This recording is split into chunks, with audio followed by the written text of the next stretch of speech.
happens to be 2014 Butler Loop Road, Richland, Washington 99354. All your mail should go there. We're going to do that so we don't have to pay $130 every 6 months for the post office box. Save us a lot of money that way. So, yeah.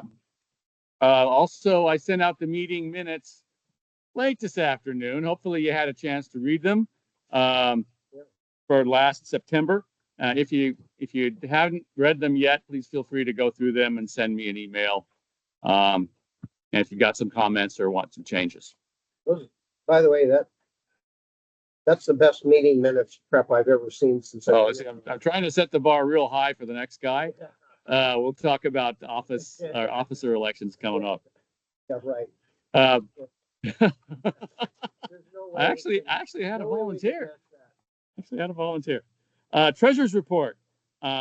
Cash on hand for the chapter is $70. We have $5,511.08 in our checking account.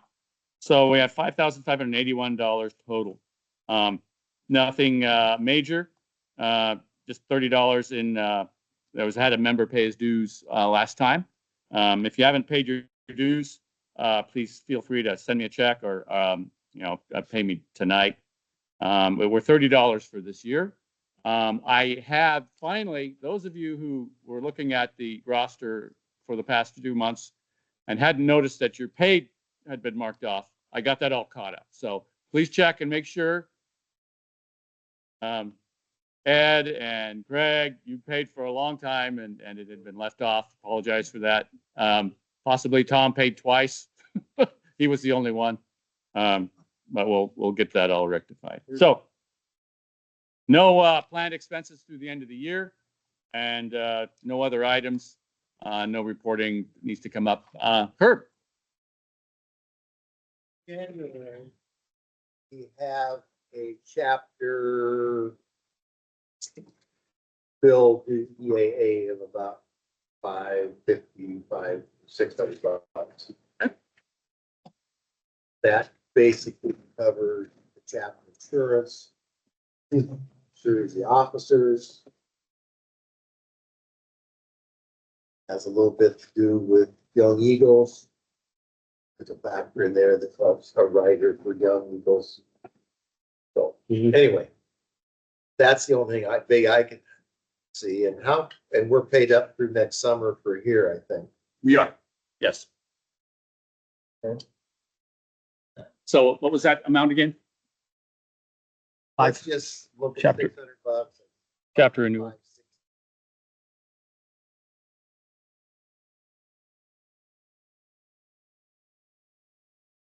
Well, what happens is you get an email to fill out the chapter registration thing, and it goes on. And you get a bill. Right? I think they copy all the officers. That's what they take the ball and run. Yeah. That's right.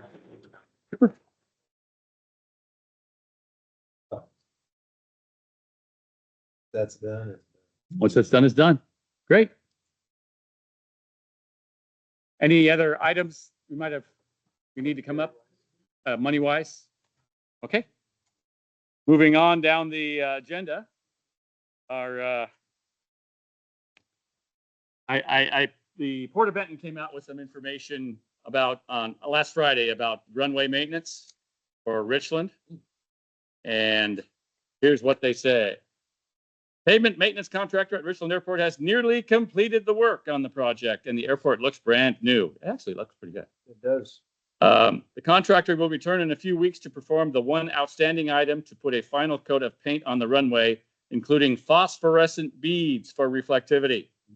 This will likely consist of 1 day of airport closure for them to perform the work at the intersection of the two runways and allow that to dry before traffic can roll over the top of it. More information will follow when the date of this closure is confirmed. So we don't know when, but expect the closure to come. They also issued one for Prosser. They've done with their crack sealing as of Friday. The final cleaning of the ramps will be completed next week.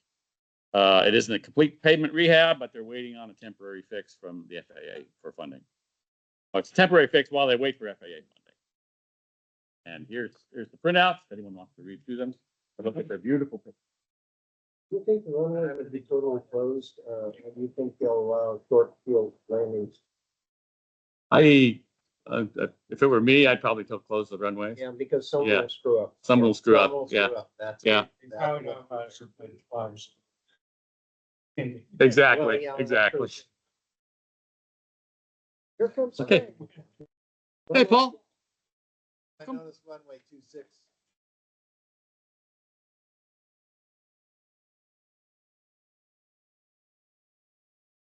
Oh, okay. Early point.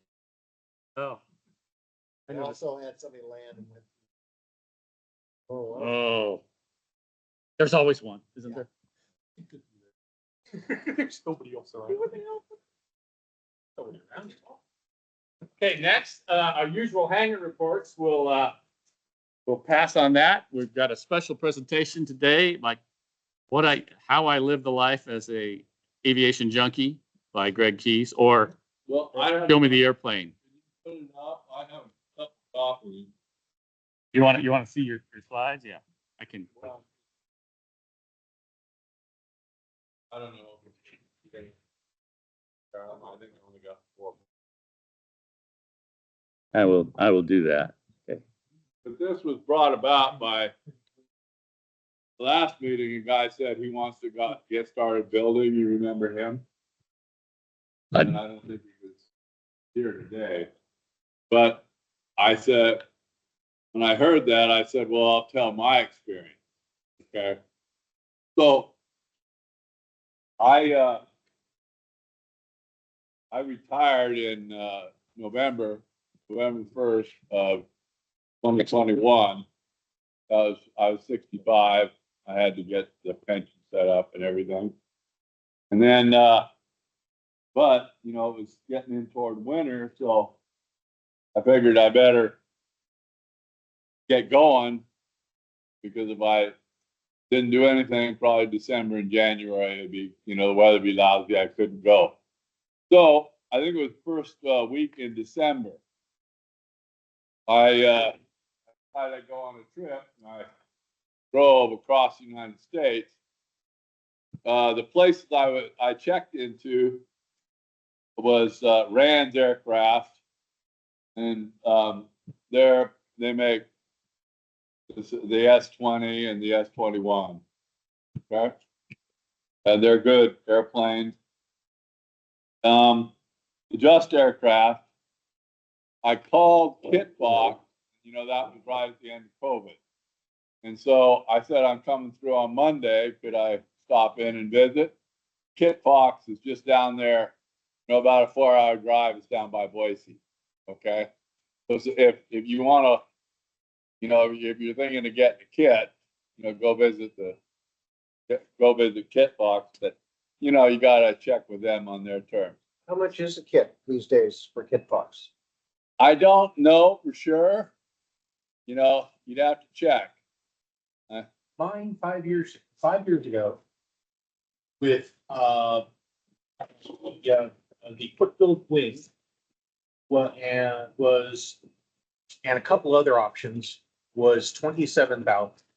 Oh, okay. It's probably gone up. Okay.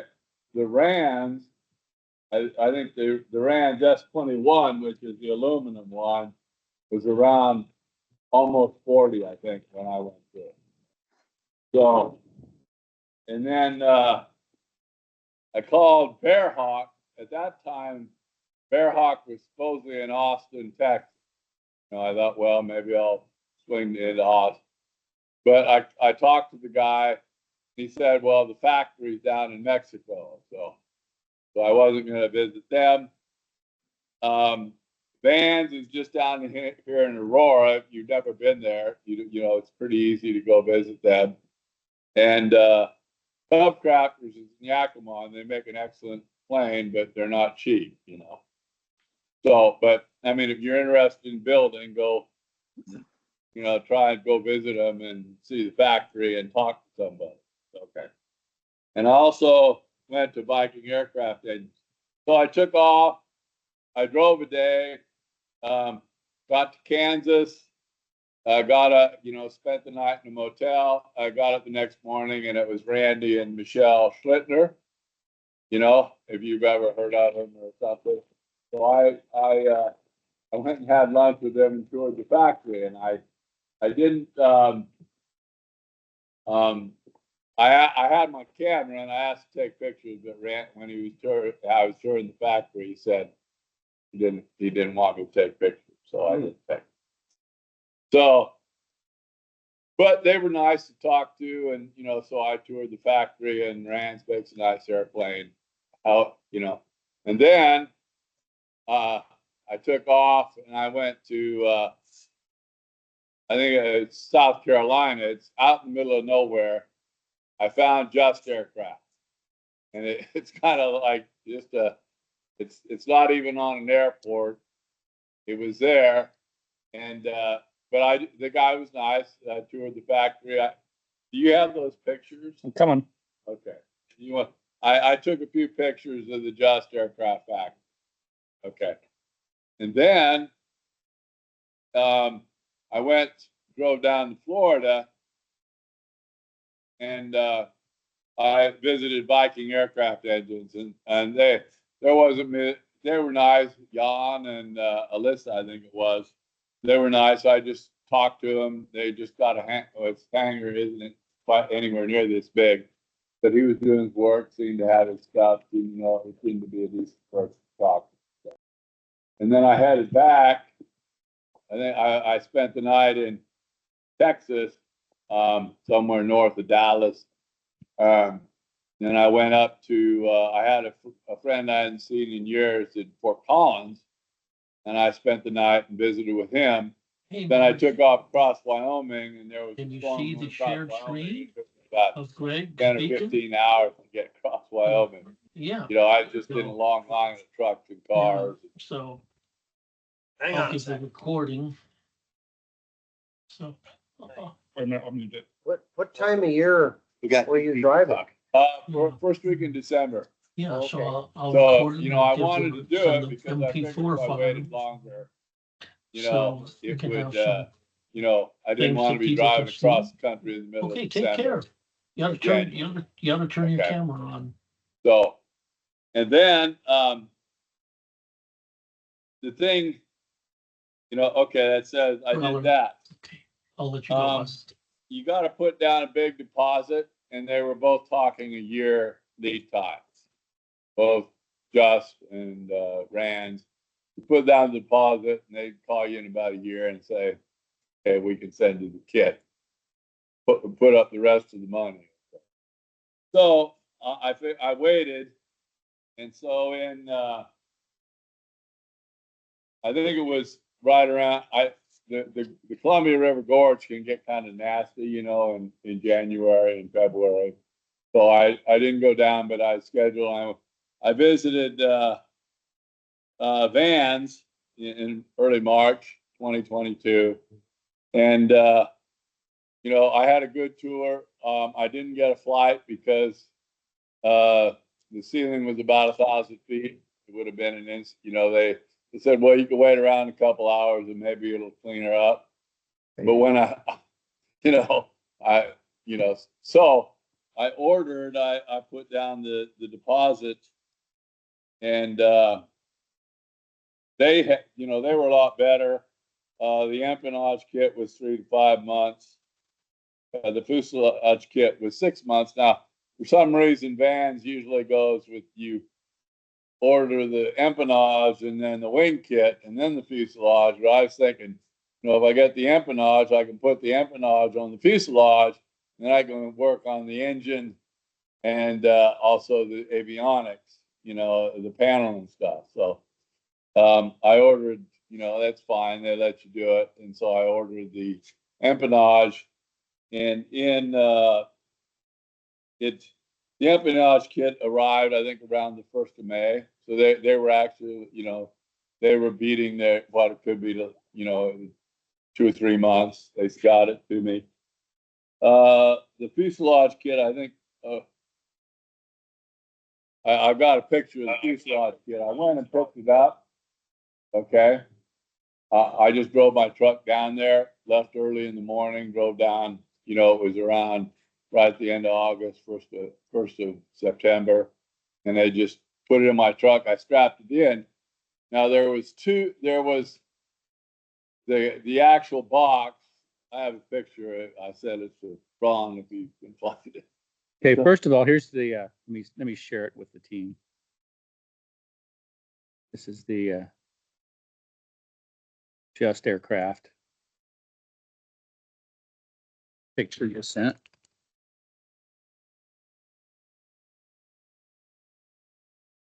See if I can, Which one is that now? That's Just. I don't know which model it is. I mean, Just has several models. Okay. But I was just going through there and he said, can I take some pictures? And he said, Like you could land Probably in any, a Highland.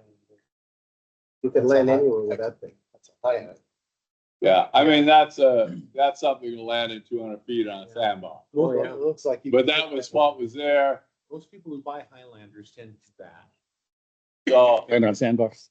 I think there's a couple other pictures of the pieces. You know, if you could bring them up. No big deal. Of the pieces. Or I think there was one of a wing not covered or something. You know, At Just? no big deal. So I was still, you know, so I got the empennage kit and the fuselage kit, and I just went down there and they loaded it and they put it in the truck, and it was about a little over 8 feet. I had to run with my tailgate down.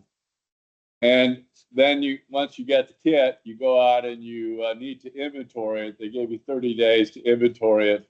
So if you're missing any parts, they can, you know, you can say, I didn't get this. Well, there was these angle irons that were about 14 or 15 feet long that are, I think they're the bottom rails on part of the fuselage. Yeah.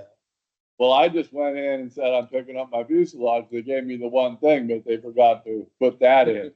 I had duct tape and straps. I probably could have for sure could have got out of my pickup truck. So I said, hey, I didn't get it. So they shipped them, but I had to pay, you know, the freight came and it was about $500 or $600. So, Vans is pretty good, but they're not perfect. So, you inventory both kits. After receiving the kit, I ordered thousands of dollars of tools from Aircraft ATS, Aircraft Tool Supply. Okay. I finished the horizontal and vertical stabilizer. This is the rudder. I was just working on this today and had a little issue with it. I had to scratch my head and figure it out. And so I just brought it in. I could spend a minute talking about it if people were interested in that. But this piece goes right in here, but it doesn't fit. But you gotta put the whole thing together. You gotta put this is the bottom. I think this is the spar, so this is whatever this is. But you gotta put the rest of the thing together and the skins on it. And then you have to cut this thing like this to make it fit here. You know, so, I mean, I thought it'd be right. You know, you oftentimes have to, you know, you get the aluminum from Vans, but you still have to cut it and drill it. Most of it's pre-drilled. You got to drill the final hole size. They gotta make you do enough work to get that 51% rule with the FAA. So I was sitting there scratching my head because they said this goes right here, but I'm saying it's not going to fit. So, and then I read back and they say, well, you got to trim this. Well, to me, that's pretty big trim, but whatever. What's the 51% rule? for it to be experimental amateur built, you must there's a set of guidelines on a kit that the FAA goes through the kit manufacturer to find out if you because it used to be you must you must produce the majority, quote unquote, of the kit. Mhm. And so they work that out to be, well, it's basically 51%. So I see. that's why you could do a lot of they could do a lot of pre-drilled stuff and everything. But there still has to be enough stuff where you actually have to do some fabrication to qualify for you to be the get the repairman certificate, and then you can do then you can sign off on the annuals and stuff. Oh, wow, fantastic. Yeah. Okay, this is the rudder now. I have a piece of property out on the Yakima River between Twin Bridges and Horton Rapids. It's 12 acres.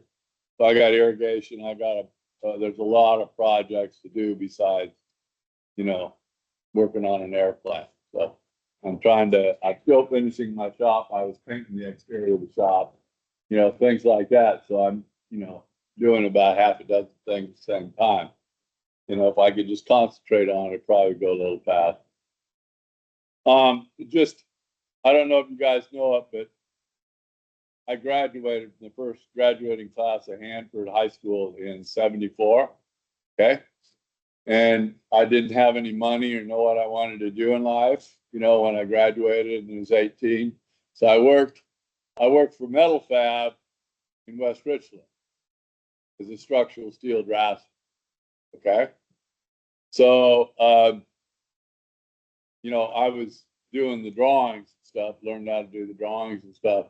But they did use a lot of MIG welding, okay, which is metal inert gas. If you guys are familiar with it, it's usually a wire feed. Okay. Well, when I talked to Rands, Rands has chrome moly, part of the fuselage, and the Just is chrome moly for the fuselage. And they indicated they did a lot of the welding with MIG. MIG's seems a lot easier to do than TIG welding or something. Now, if you were going to do your landing gear or, your engine mount, you might want to get a real professional to do it. But, you could probably, a gas welding is all right, but it's a bit more work, seems to take more time. And MIG, it looked like, both Just and Rand used MIG. So if you were going to build like say chrome moly fuselage, you might get a MIG welder and learn how to use it. And I've used it. I've done some projects. Okay. But you can't use it on aluminum, correct? Because it's too. Aluminum is very special, very hard to rot Just because it has a low melting point. Right? Yeah, well, it was kind of interesting because I worked almost 17 years at Grant County PUD. Okay. And, that's at Wanapum, Priest Rapids Dam. And they had a shop that, if you guys saw it, it's pretty phenomenal. I mean, they had they had plasma cutters, they had big old shears, if you know what those are. And they had some people that were phenomenal welders. And I knew that they did a great job. I had them weld up some backer boards out in the. We need to put. A lot of it was you're bringing in a contractor to do a $10 million project. Usually, when contractors come in, it's in the contract that they go out and they go to the local power company to get power, and they bring in a trailer because they're going to be there for about they're going to be there for about a year or longer project. Well, we were the power company, so it was easier for us. So there's several places, like say around Wanapum Dam, that there are these.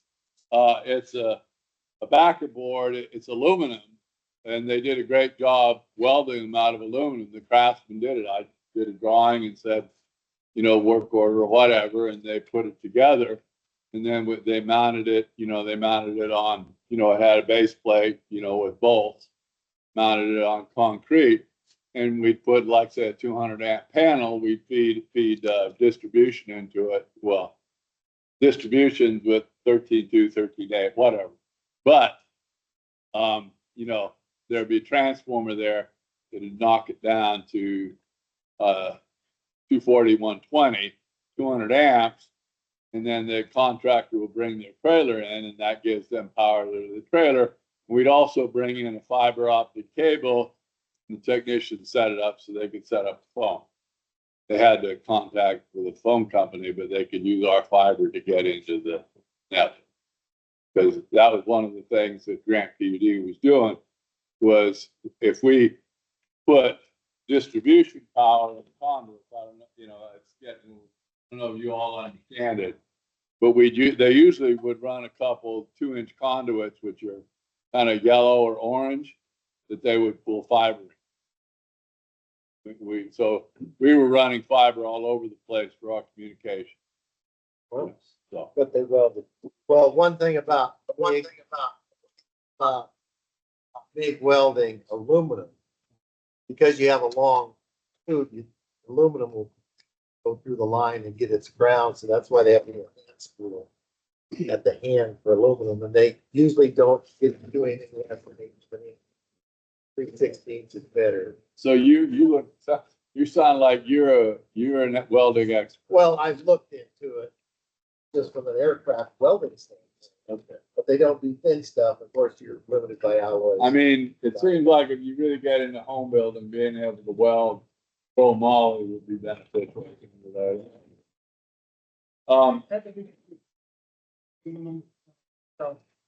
I, years ago, watched you doing interesting stuff, but, aluminum wasn't welding.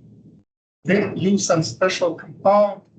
It was more like soldering. They used the Yes. same torch. Yes, And it a special wire with, I think, silver based, I got some in my hand. and yeah, with some flux. So when it touches aluminum and you heat it, it just spreads on aluminum seam and just. That's good joins for them. outboard motor houses, but not airplanes. Because it's like, doesn't have the strength.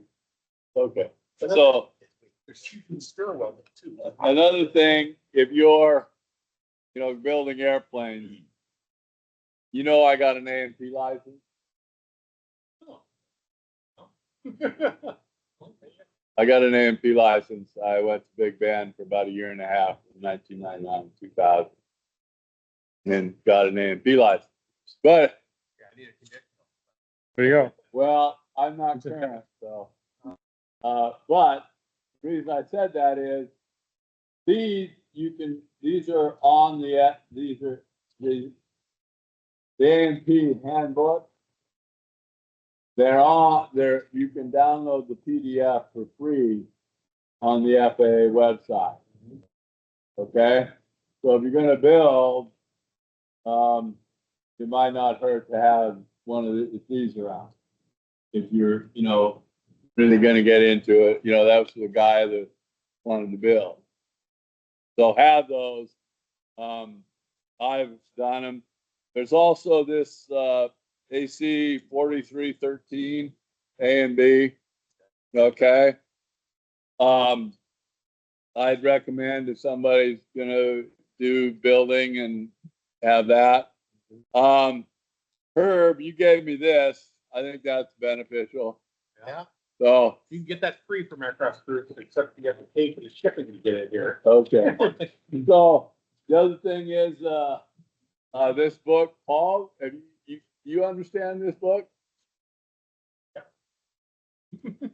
I read this book, it doesn't hurt to do this. I got a couple of aerodynamics books and stuff. I didn't totally understand everything, but,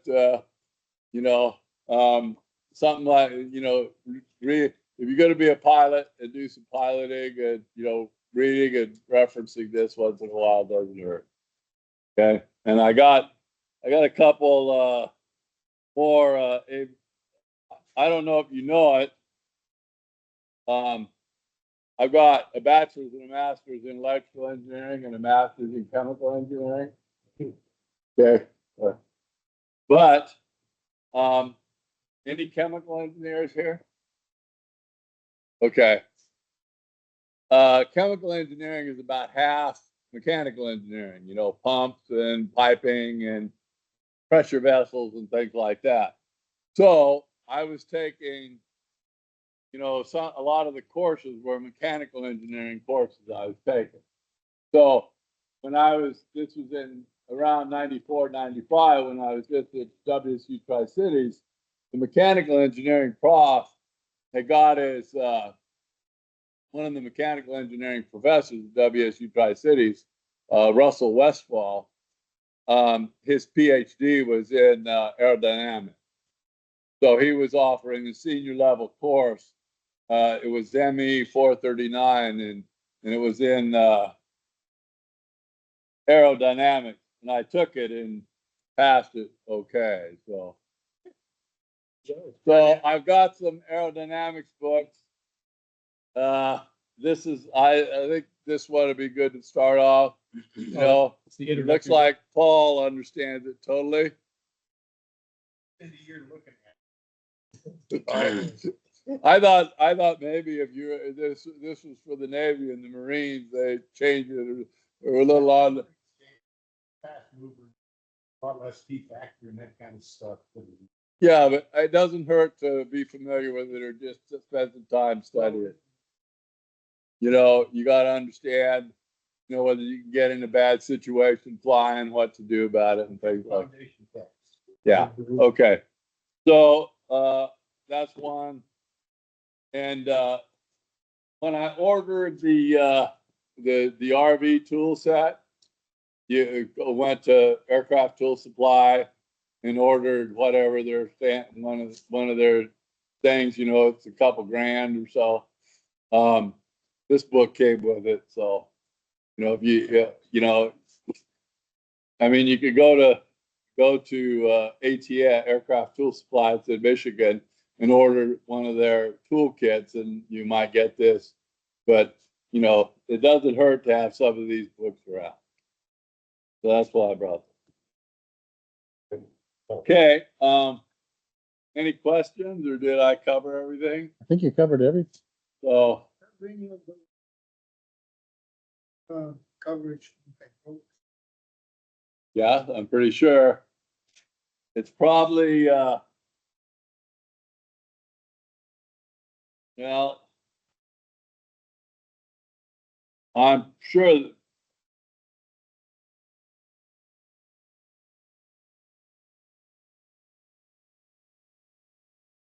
Maybe government printing office, but you can probably still find it on. yeah. Oh, yeah, if you want to buy the book, yeah. Yeah, you can, I bought these, but you can download the PDF from the FAA website. Just when you look in internet, some information is different. Okay. Chapter 12, hydraulic and pneumatic power systems, aircraft landing gear systems, volume 2. So this is volume 2. For you, Vasily. Okay, it's just how many pieces of those fittings I broke just over torquing them. Now, return. I don't know. You gotta look up the first specification. Right, and I see one spec, it's one number, another twice bigger number. Which one? Yeah. Get your millimeters. Yeah, That could be. I don't know if it's any good or not, but it's a place to start. Yeah. Yeah. About it? Yeah, hopefully I didn't talk too much. Thank you. All right. Great, Jerry. Thank you. Thank you. Okay. Want to start building it. Well, Brad's recorded, so let me pull up the chapter video with Charlie, a little bit of Charlie Becker. Sent that. documents about this, fittings, say first tighten with hand, and then 2 or 3 more turns. After 3 turns, it gets broken. Good. Too strong.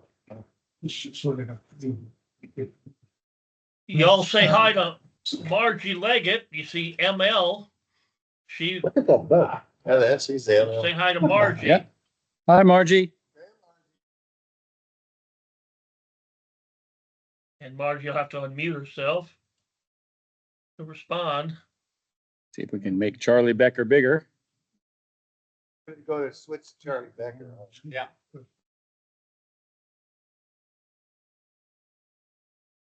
Feel free to turn that up. I think you may have, you've got to share the audio. Hi, you guys. I finally unmuted myself.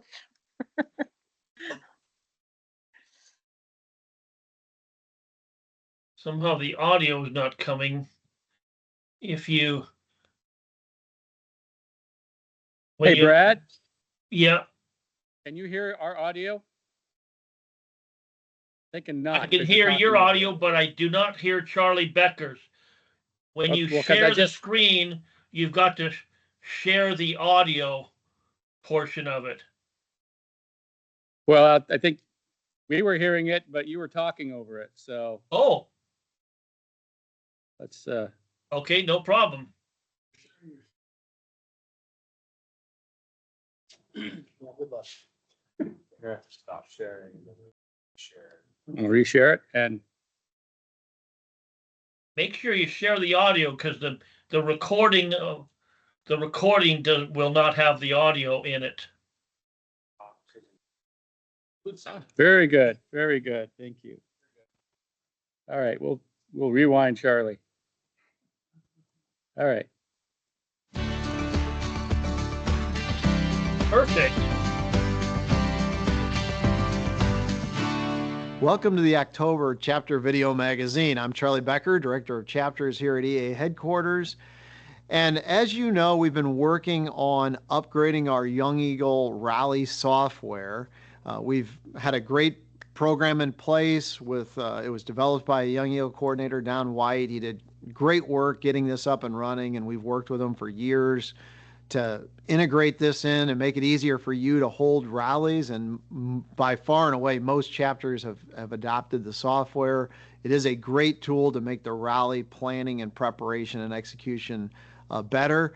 But one of the things we realize is, Don is one person supporting this, and we wanted to bring it in-house and make sure that it integrated better with our databases here at EAA.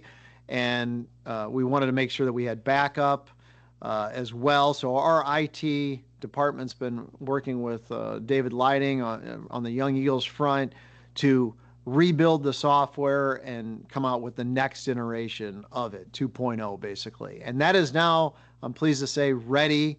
It's in production. From here on out, you'll be using that. If you had a rally planned for, October, November, December, you'll go and you've started it on Young Eagles Day, you'll go ahead and finish that out on there. If it's one in 2025 that you've already put in, we're going to work with you on migrating that to the new system. The new system, the goal was to keep pretty much the same core functionality, make it, clean it up, make it a little bit more, the look and feel like the rest of the EA site as well. And just overall better support the offering going forward. And I think we've achieved that, so we'll be interested in getting your feedback. It's not completely done. There's still some additional work that's going to be added as we go along, but for the most part, it's in production and ready to go. We also tried to migrate, if you had an existing account on Young Eagles Day, over to the new software. So the new software will use the ea.org login going forward. And you'll be getting an email in early October about that if you were impacted by that. The home for this new software is going to be eachapters.org, which for those of you that use roster management, you might say, hey, isn't that the place for roster management? Roster management is going to be moved to roster.eachapters.org. So that's going to be the location going forward. Now, also on the Young Eagles front, Young Eagle credits are, hopefully you've used most of yours by now, but if you haven't, you have until the end of the year, December 31st, to spend the Young Eagle credits, and then to get reimbursement, you need to have that in by January 21st of 2025. So if you haven't used those up, make sure you look at it and go ahead and put a plan in place to use those credits. Now, some exciting news. Our friends at ForeFlight wanted to help promote more flying for enjoyment.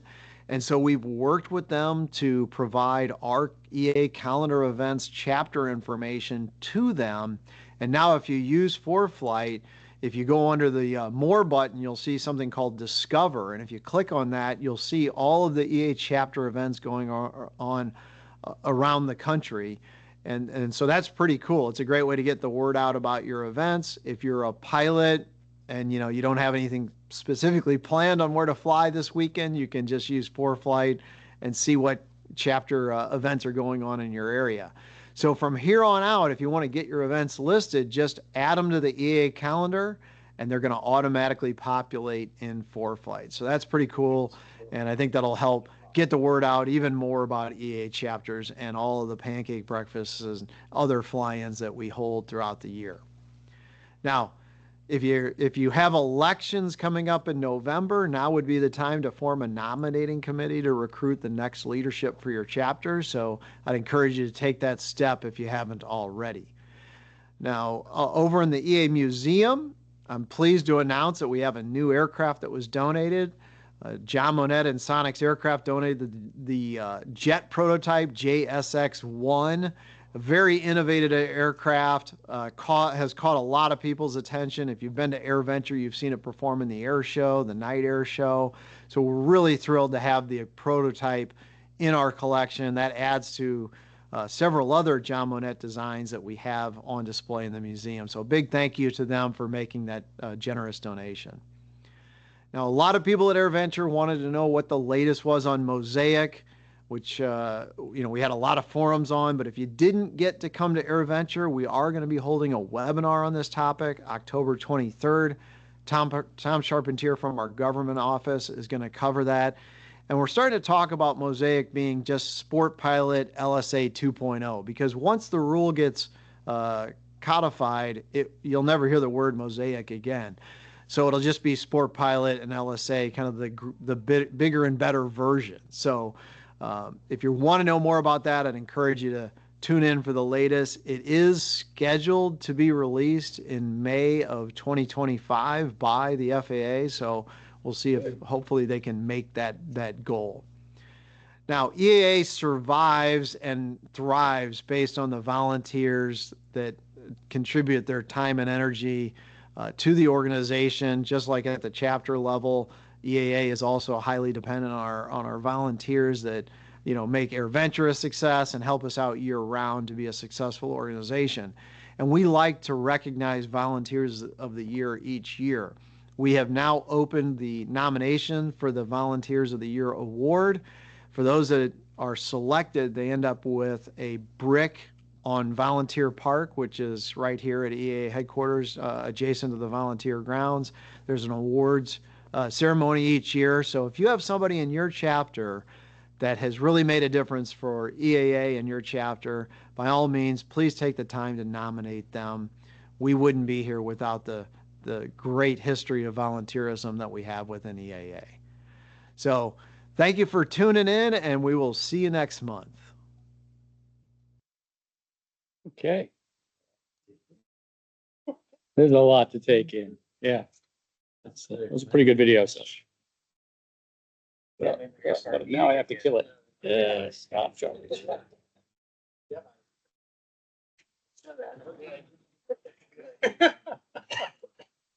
Okay. Hang on. I broke.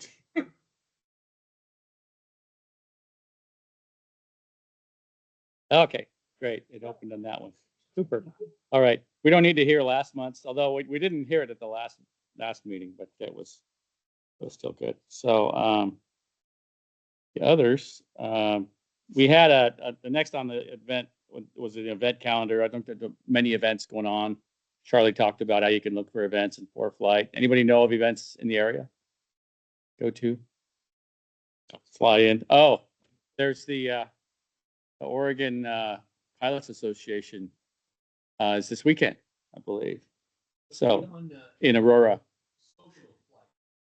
Social Flight has a great calendar for things in the area that you can put your stuff on. Outside people put it on.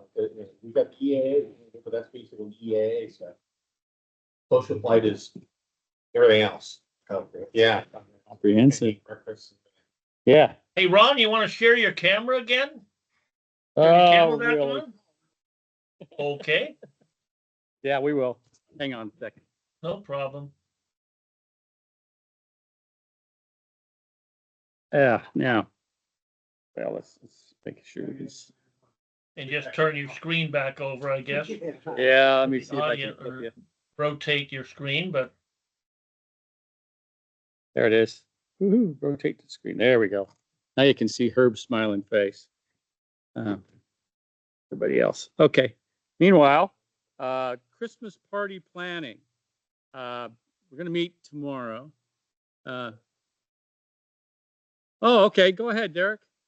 You want to stand up and you can stand. Oh, what is it that you have? A form. Oh.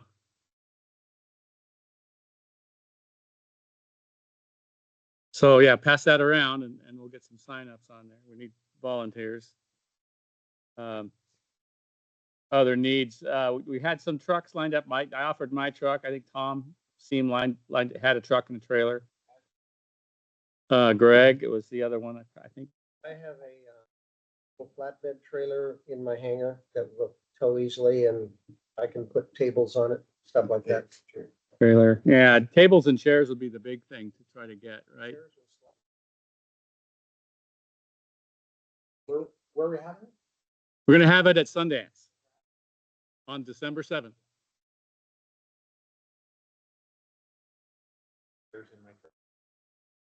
Just barely, but I can. These chairs, but we're Yeah, talking- these chairs. We're talking 90 people plus. Yeah, yeah. Well, I think last year didn't Port of Benton provide quite a few of the tables and chairs. So borrow them and take them back.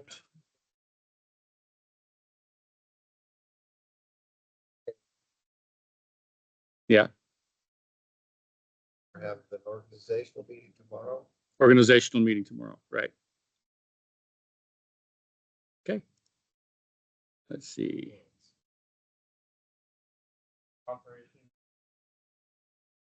Well, I sent a message to Scott Keller today and haven't heard a response yet, but I think generally seems that way. He's not in charge of he's just one of the members, right? He's a commissioner. He's a commissioner. One of three. One of three. Okay. So he doesn't have quite the power that he had before.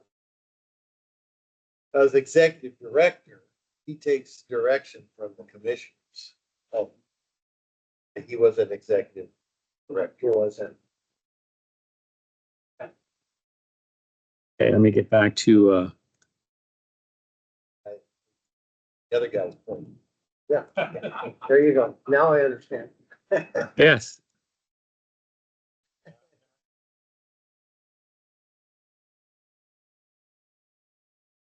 Cliff Dyer told me last night when I talked to him that probably the port's not going to give much food, but Cliff is willing to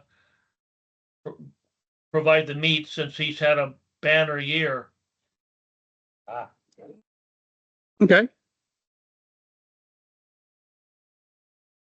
I'm having a technical. Any other comments about the Christmas party?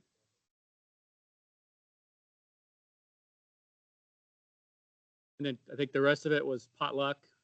We all kind of signed up for stuff. But Cliff indicated that he would get some meats, ham, turkey, or whatever, and have people bring the side dishes.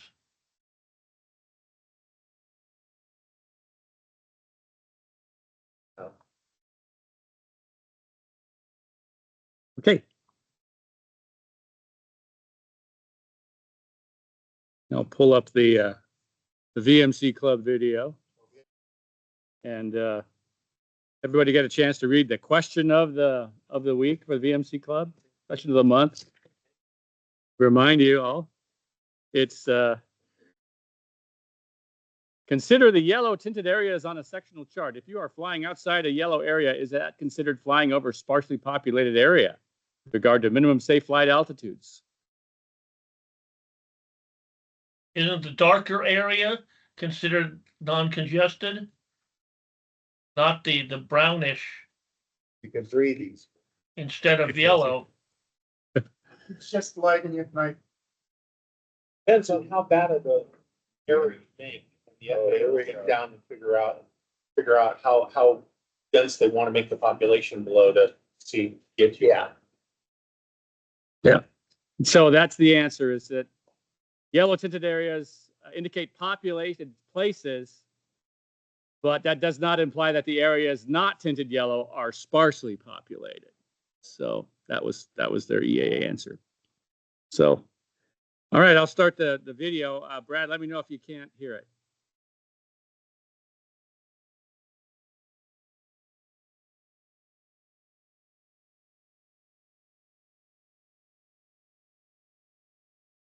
Cannot hear anything.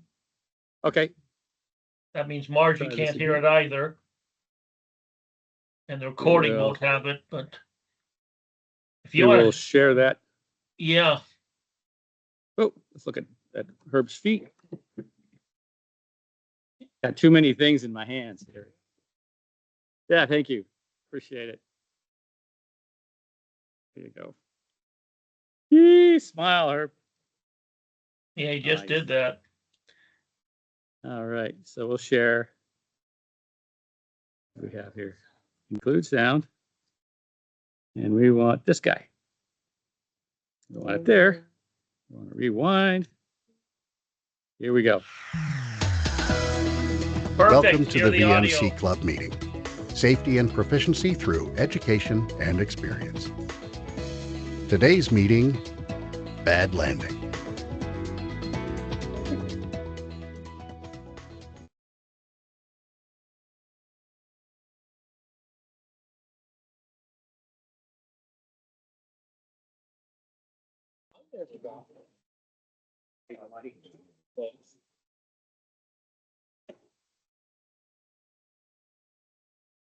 No video, or no audio, rather.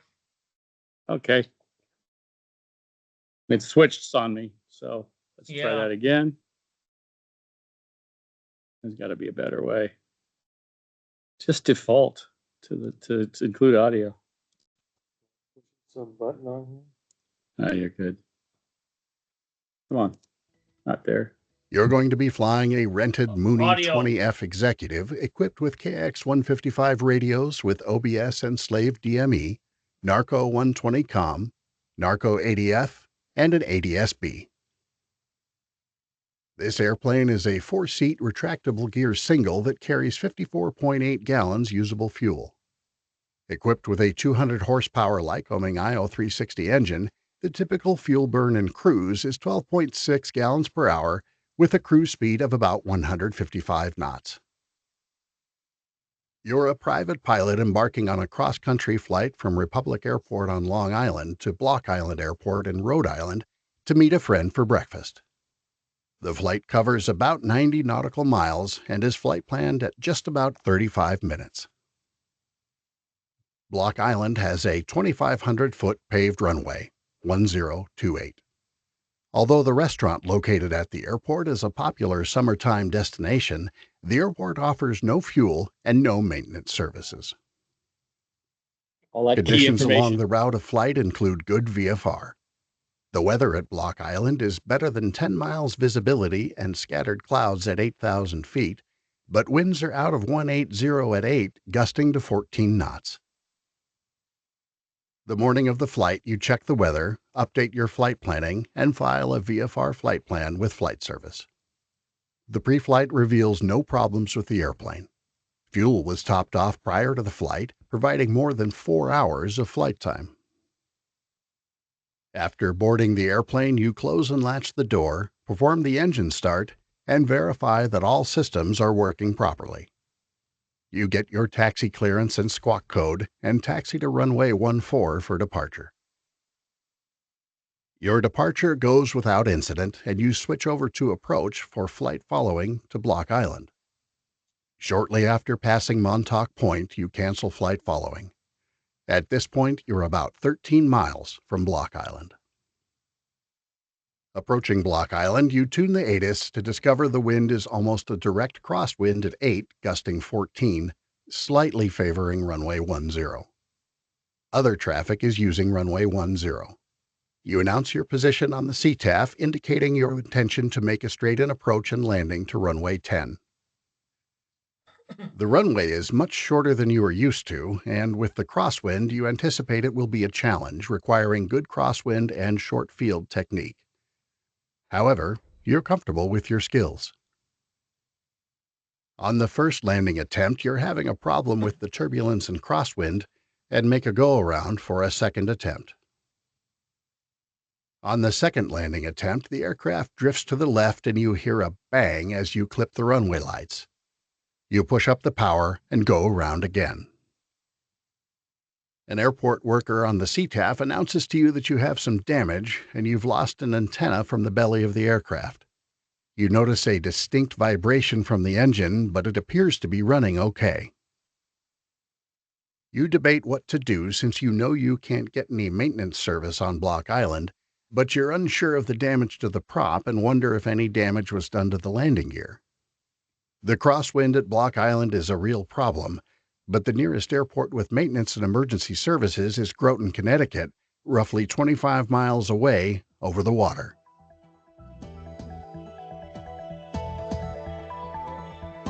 What would you do? But you're not confident in your skills. How far back is it to Montauk?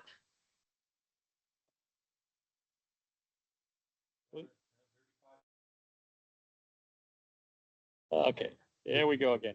All right. It does loop. So what would you do?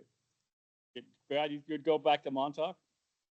Well, how far is that? Because that's over water as well, but was that only 13 miles? I would land and inspect the damage. You land, you can have to truck it Yeah. out of there. Yeah, and you don't know if you landed. Hey.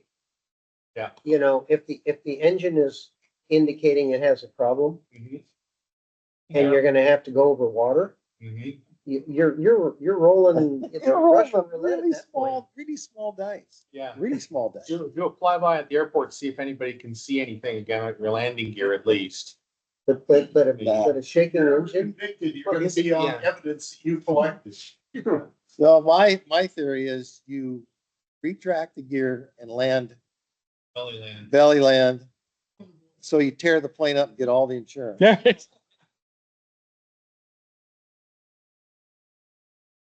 Crash it. And maybe Cliff will buy it. There you go. Yep, pull the gear up, belly it in. Close the airport because you're gonna block the runway. Oh, if you're good, you can Yeah, kind of that's mine. go hedge into the wind a little bit so you cross the runway and go off in the grass. And yeah, my ache makes my hurt makes everybody else hurt by closing the runway and keep closing the airport. Well, I think as good an answer as that belly in would be see if there's a ferry from Montauk to Block Island and time it so he can land on the ferry. Yeah, there you go. See if that's Well, about if as he's good an got answer full as belly tanks, it'll in. float. It's an aircraft carrier and sound. If it's a cold time and it's a good wheat field, Wheatfield? there's no wheat field out in the ocean though.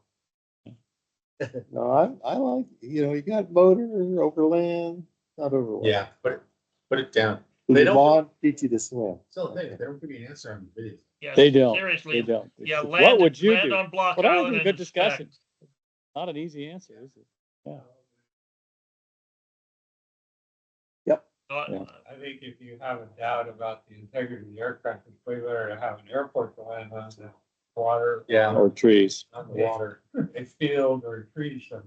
Yeah. I thought this was gonna be, it's summer in a Mooney on a short runway. So can he land because it's so short? peeking this thing, should it say, see if I got. They didn't talk about the load. I was with Probably by himself. He's by himself. He lets conscience be his guide. Yeah. That lets him do pretty much anything. Yeah. how far can you swim? How far did you have to swim? I waited. Wow. Oh. Okay. Let's move on to the IMC Club video. it up. This time I will turn on the audio first. Here we go. All right, sharing. Oh, no, I didn't, did I? Stop sharing. Let's do it again. There, and there we are. Too many things open. It's my usual problem. Welcome to the IMC Club meeting. Safety and proficiency through education and experience. Today's meeting, electrical failure. Not an EAA member? Please see your host after the meeting for your free 6-month trial membership. Think about your experience, your currency, and your proficiency. Whether you're an experienced instrument pilot or someone who just got their rating, try to picture yourself in this discussion and think about what action you would have taken. You're flying a rented Piper PA-28-181 Archer equipped with a Garmin G750 glass panel and a G5 to provide backup flight instrumentation. The aircraft carries 48 gallons of usable fuel and is powered by a Lycoming O360A4M, which burns 9 to 10 gallons per hour in normal cruise. You're an instrument-rated pilot making a solo IFR flight from Livingston, Tennessee to Nashville, a roughly 70 nautical mile, 40-minute flight for business. With full fuel, you'll have plenty of IFR reserved for the trip. The local weather includes 1,200-foot overcast and visibility of 7 miles. The pre-flight inspection reveals no concerning issues. You start the engine, perform a run-up, receive your IFR clearance, set your navigation, and then taxi for departure. Shortly after taxiing, the landing light and strobe circuit breaker pops out just slightly, revealing just a bit of the white band. You push the breaker back in and not seeing any other issues, you decide to continue. After departure, you're climbing through 3,000 feet and contact Indianapolis Approach. Approach provides you with the local altimeter setting and asks you to ident. You ident the transponder. Approach verifies radar contact and clears you to 6,000 as filed. Level at 6,000 MSL and an IMC, you complete the cruise checklist and settle in for what should be an easy flight. Moments later, the G750 loses power and goes blank, leaving you with no transponder, communication radios, no primary flight instruments, and no maps or charts. However, the aircraft electrical system seems to be operating normally with the voltage and ammeter reading normal. You're still in IMC and only about 8 miles from your departure airport, and for now, the G5 is still operating.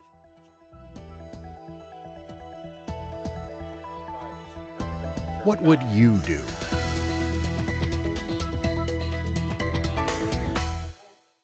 Go home. It's a little easier, right? Yeah. 180 and go back Yeah. 8 miles. Figure out what the problem is and everything else.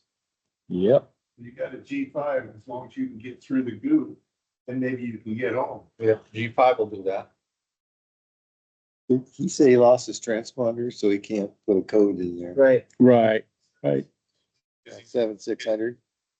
Garmin, yeah, the Garmin 750, so everything is routed through that. Okay. Let everyone turn around and go home.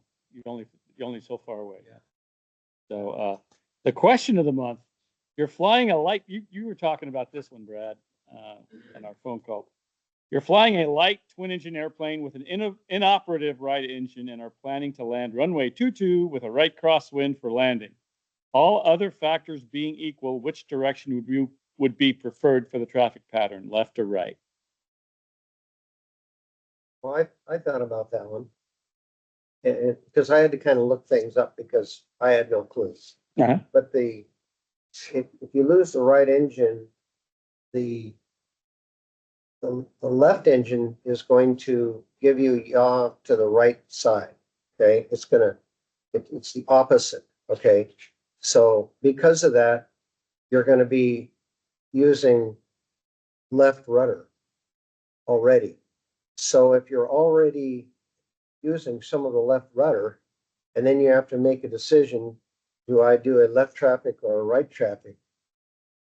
I would do a right traffic because you can take advantage of the fact that you still have full rudder authority on the right side, but you're using up part of your rudder already on the left side.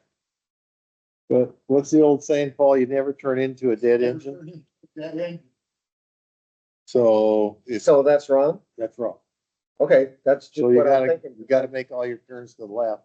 That's the, you don't wanna turn into the right engine. Okay. Yeah.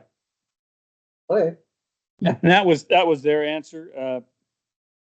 So left Having a- pattern.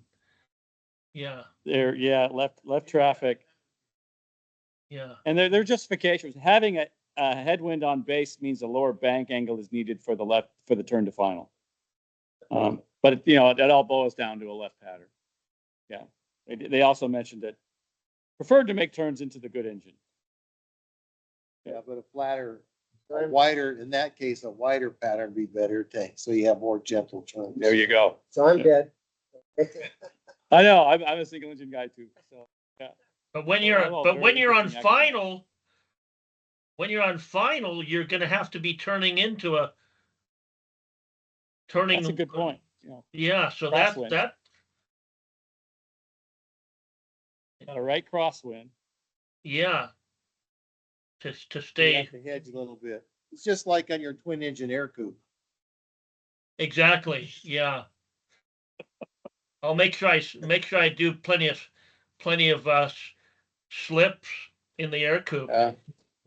There you go. Cross control. All right. Or the scare coop, let's call it. Don't forget the scare coop nickname, right, Herb?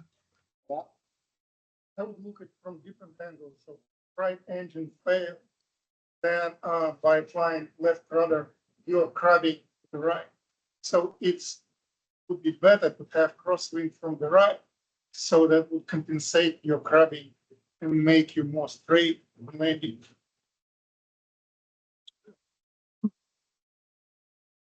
Never turned into a dead engine. Okay.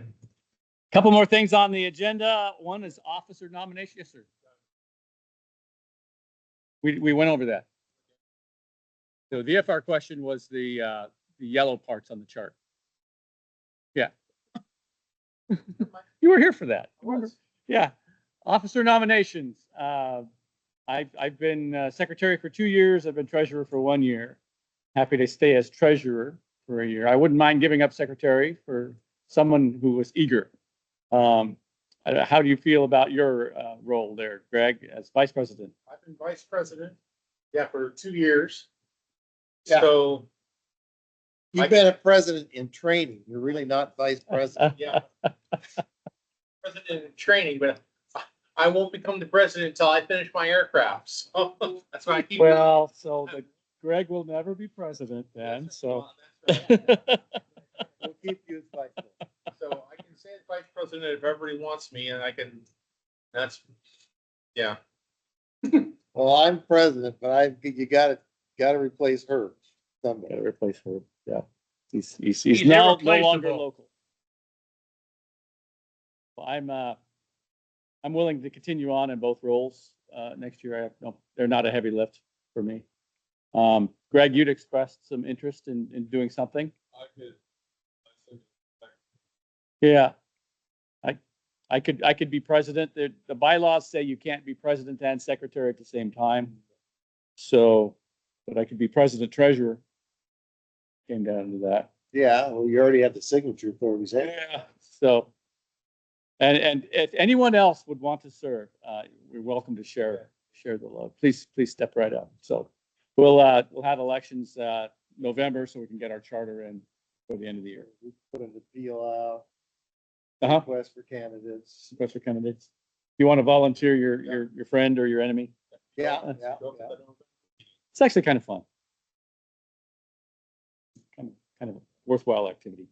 The next item is the Prosser chapter has voted to dissolve. And they're meeting on Saturday to discuss what to do with their stuff. Don't know what kind of fire sale we might be looking into, but it's at 10 o'clock at the Prosser Airport. I might be able to attend, but if anyone else would like to attend, I'd appreciate it.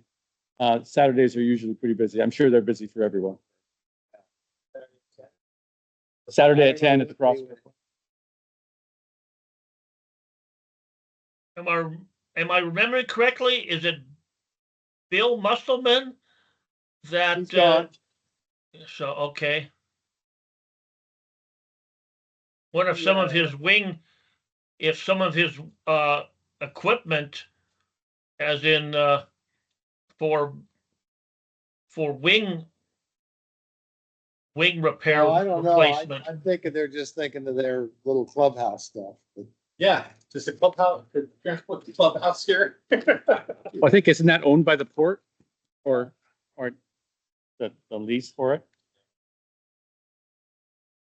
What's the deal? There was some. one time special we deal got with it. kicked out of here and went up there and had a split meeting like down here and up there.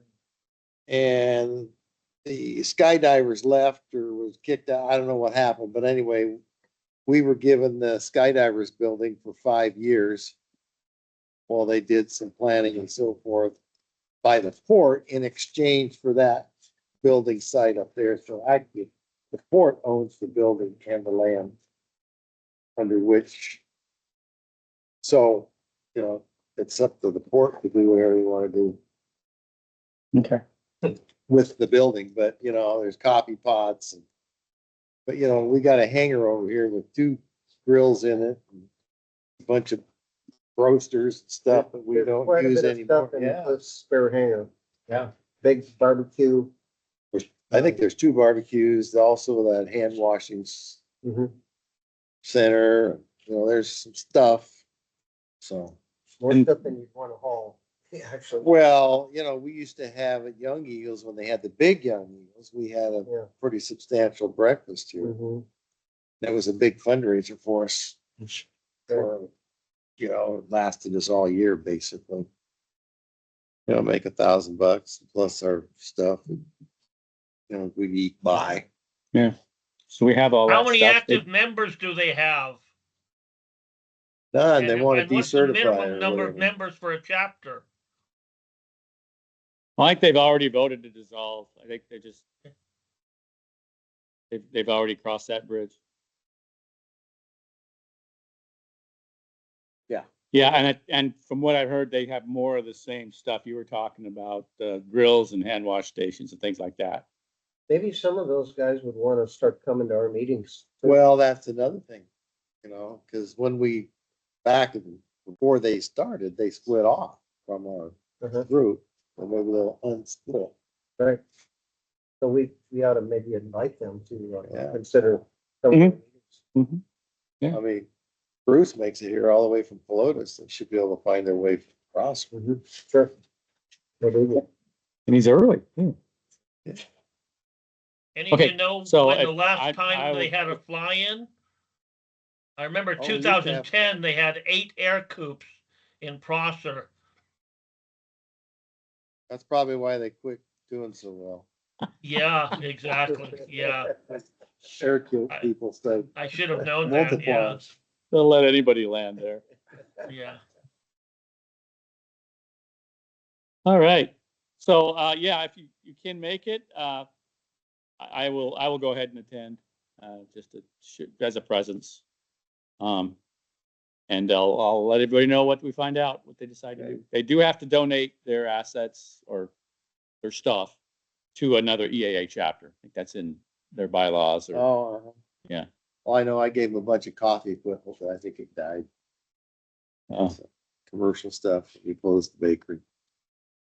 other new business. Margie, did you, we talked last time about the Orion High School and I think you mentioned a couple of days ago that there's been some talk amongst other folks, but not much further. Right, yeah. I'm not the only one who has talked to them about having an aviation program.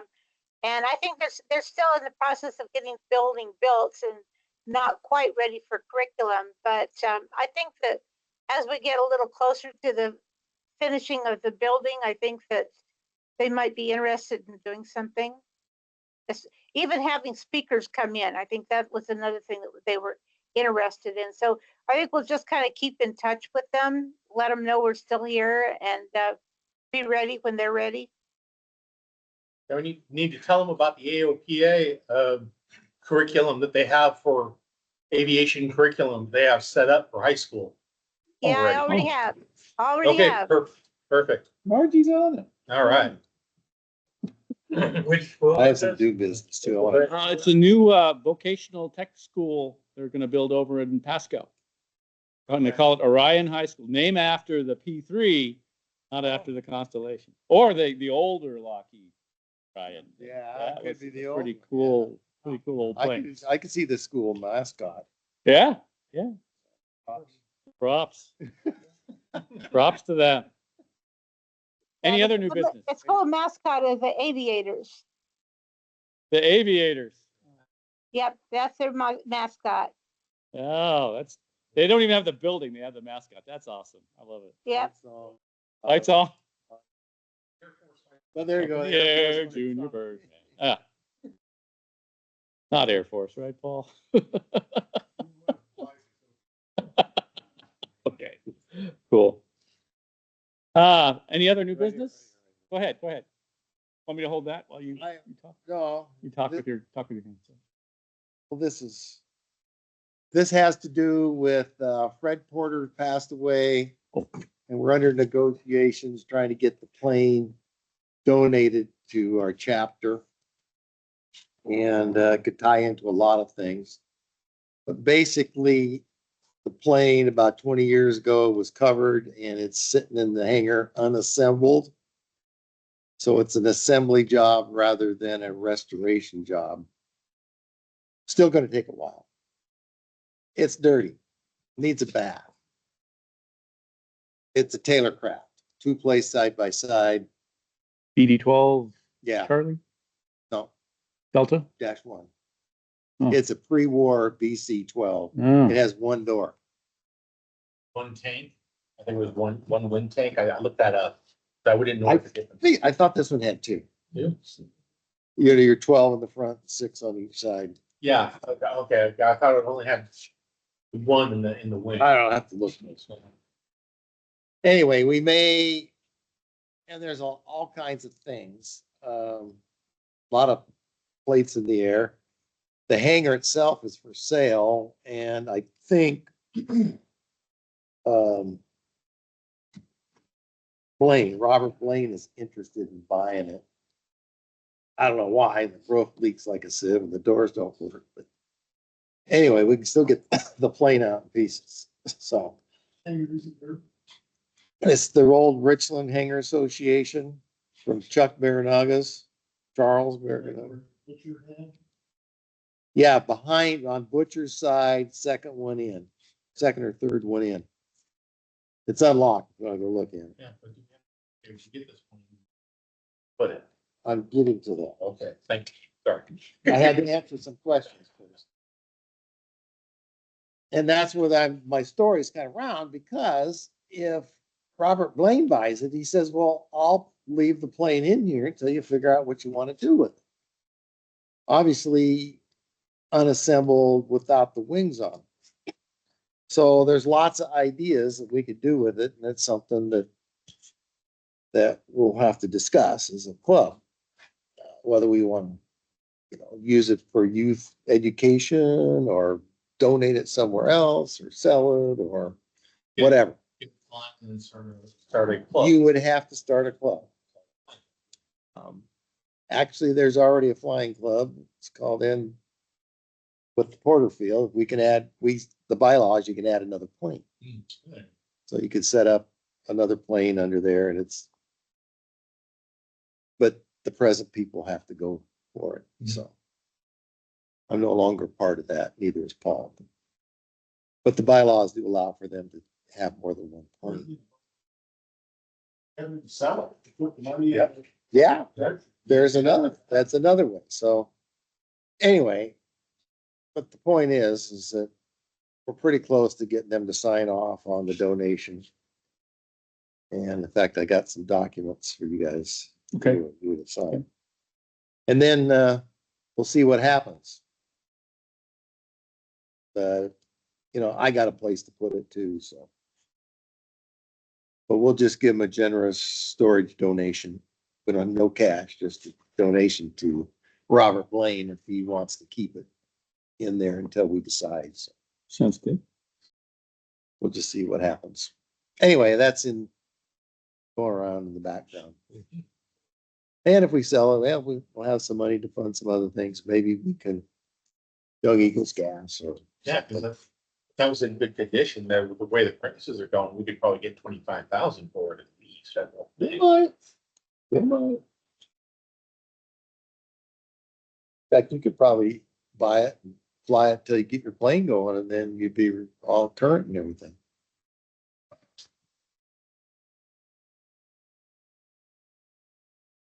Plane, is that what I heard? you Yeah. say? Yeah.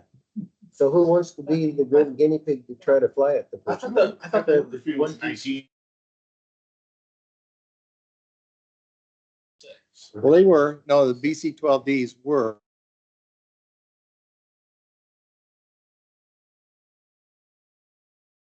Again, what's the manufacturer? And you said Taylor Papa- Craft. Taylor Craft. Taylor Craft. Papa Charlie 12B. 12 Papa Charlie 12 Bravo. Bravo, Charlie. -12D1. Bravo Charlie dash 12 Bravo. That would be a manual. Yes, oh, yeah. Yeah. Do you have an STC back for it's I can't remember the name of it. It's this one that you put in from the inside the cabin and it spins the pro. Yeah, that's called the Bridge Stratton, Yeah. STC. Actually, there's a guy that has one that uses a drill. Oh, boat yeah, or yeah. Shaft. And Yeah, right. Yeah. Yeah, I've heard about Still don't have an electrical system. It's just the battery. You charge the drill battery every once in a while. Hennepin, I think. Anyway, there's that. So I'm done. Okay.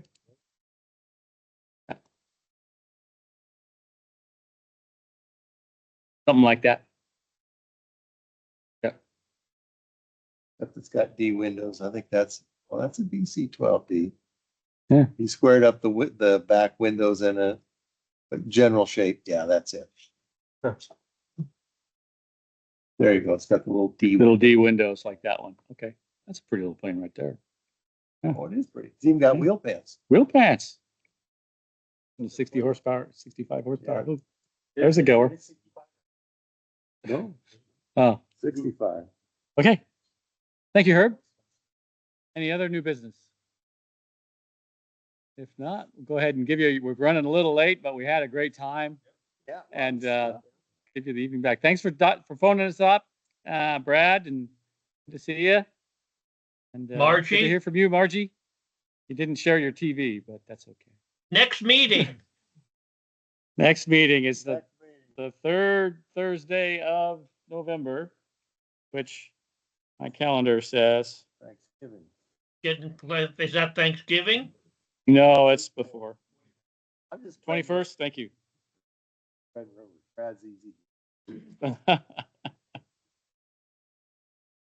Yeah, 21st is the day. I think Thanksgiving is on that following week, 28th. Yeah. It's good. So We'll have elections. Let's come up with, Yeah. sounds good. see if we get a homeless guy as president. We might if I take on more things. I might be out on the street. Not done. All right. See you, Brad. See you. Thanks all. See ya. Meeting adjourned. Okay. That was fun. Ron, I'll send you a link to an MP4 movie file of this meeting.